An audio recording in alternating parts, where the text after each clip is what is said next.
Chapter number 6, the river still, নদীটির কাহিনী। This is a story about a river and a mountain. এই গল্পটি একটি নদী এবং একটি পর্বতকে নিয়ে। The river has a problem, নদীটির একটি সমস্যা আছে। গেস হোয়াট ইট ইজ, অনুমান করো সেটা কি।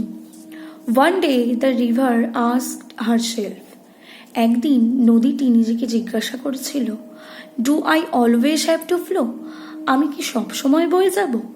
Can I not rest for some time, আমি কি কিছু সময়ের জন্য বিশ্রাম পাবো না? সে decided to ask the wise mountain, সে সিদ্ধান্ত নিয়েছিল বিজ্ঞ পর্বতকে জিজ্ঞাসা করবে। দ্য মাউন্টেন রিপ্লাইড, পর্বতটি উত্তর দিয়েছিল, I know you are tired, আমি জানি তুমি খুব ক্লান্ত। ইউ নেভার রেস্ট, তুমি কখনো বিশ্রাম পাও না।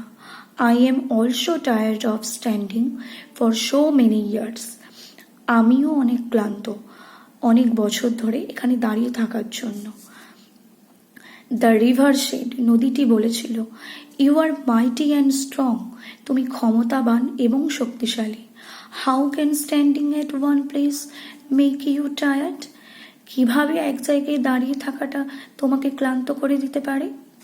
দ্য মাউন্টেন স্মাইল্ড, পর্বতটি হেসেছিল, we are all made for a reason, আমরা সবাই একটি কারণে তৈরি হয়েছি।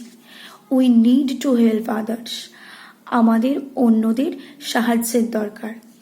Your life is more interesting than mind, তোমার জীবন আমার থেকেও অনেক মজাদার। You can visit different places, তুমি অনেক বিভিন্ন জায়গা পরিদর্শন করতে পারো। You can see new things, তুমি অনেক নতুন জিনিস দেখতে পারো। I on the other hand, অন্যদিকে আমি ক্যান নট মুভ, নড়াচড়া করতে পারি না। বাট আই এম হ্যাপি, কিন্তু আমি খুশি। I am home to many animals, plants and trees, আমি অনেক প্রাণীদের, জীবজগৎ এবং উদ্ভিদদের ঘর হয়েছি।